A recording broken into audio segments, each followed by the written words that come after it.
Hey y'all, welcome back to my lips dry. Now we're ready for real.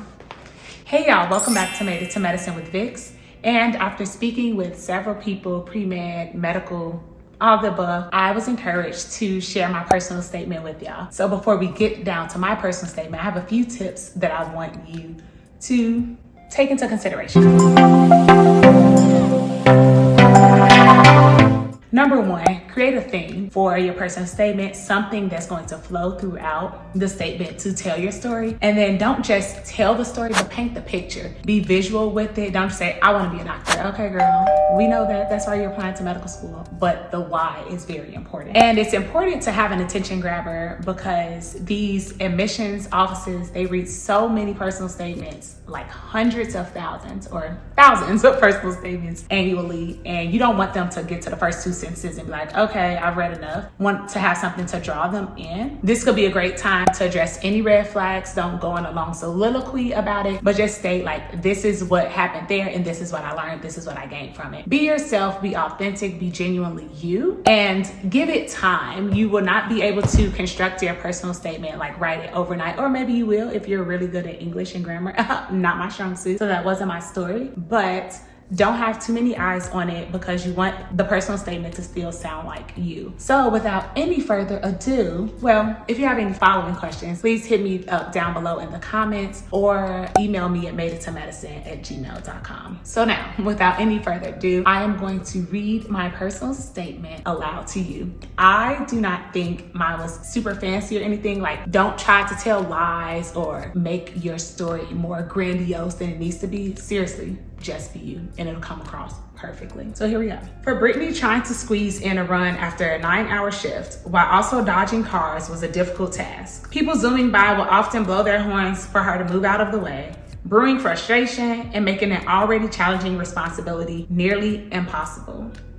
Brittany was a pre-diabetic 23-year-old living in Carbondale, Illinois. In my Master's of Public Health program, for 6 weeks, I focused on educating her on the benefits of exercising and modifying her diet. I worked with her weekly on ways to increase her physical fitness. In turn, Brittany informed me of her lack of access to fitness centers and grocery stores in her neighborhood. This revealed the power of environmental determinants on behavioral change and a healthy lifestyle. Although she was motivated to adjust her habits, the lack of social support and safe living arrangements were barriers that were difficult to overcome.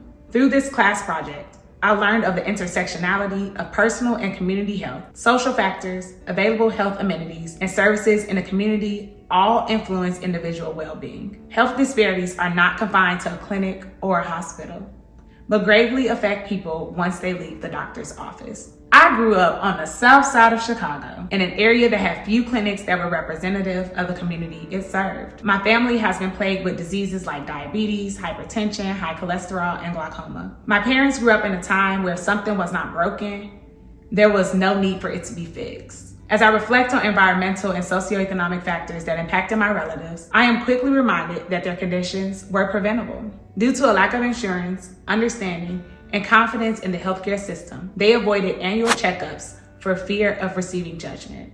Oftentimes, simply believing they could pray the pain away.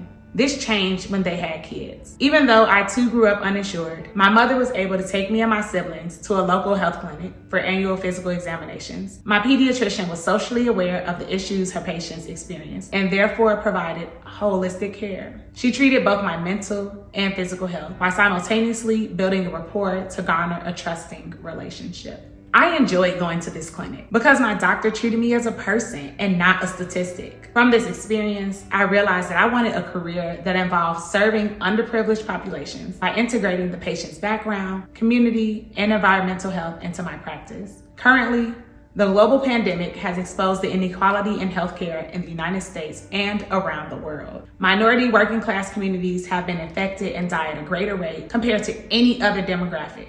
In part, this is because underserved groups have to confront the virus daily and roles as grocery store clerks, factory workers, and delivery drivers, but it is also due to higher rates of pre-existing conditions within these communities. The COVID-19 outbreak reflects much of what I learned about the field of medicine during the course of my education. Healthcare involves more than just knowledge of anatomy and pathophysiology. It requires a uniquely personal understanding and integration of patient history, socioeconomic status, environment, and social support.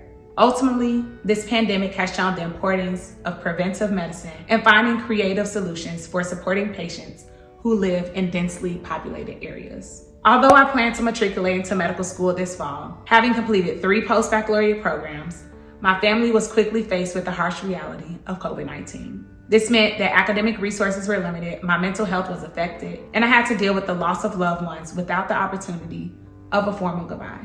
These factors all led to me withdrawing from my spring course to nurture my mind, body, and soul to the new reality of social distancing. Even though this is not the plan I envisioned for myself, I am now rejuvenated to continue towards my goals. My path to medical school has not been linear, but it has helped me to be confident in changes that may occur and to recognize the power of flexibility. My non-traditional training and background equipped me with varying perspectives to tackle problems. I know that there is more than one route to reach a desired destination.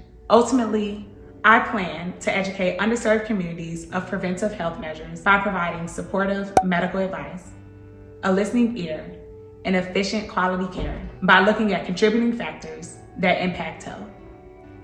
These aspects will promote a healthy, culturally affirming environment to positively provide better health outcomes for my future patients. Most importantly, the challenges I have faced continue to strengthen my resolve and commitment to ensuring equal access to care for all patient populations, with resilience being my greatest contribution.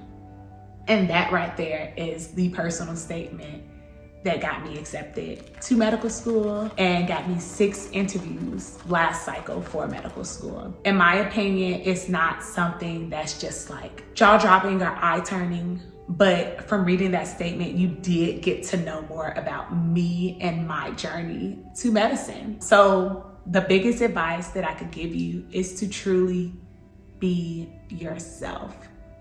Good luck, everyone, as you are getting ready to apply for Cycle 2023 for medical school. If you have any questions about your personal statement and want any advice on how to get started with it, feel free to email me or comment down below. And I truly wish all of you the best, and I am rooting for you. If you need some motivation, some inspiration, hey, I'm your girl, biggest hype person around, okay? Until next time, bye.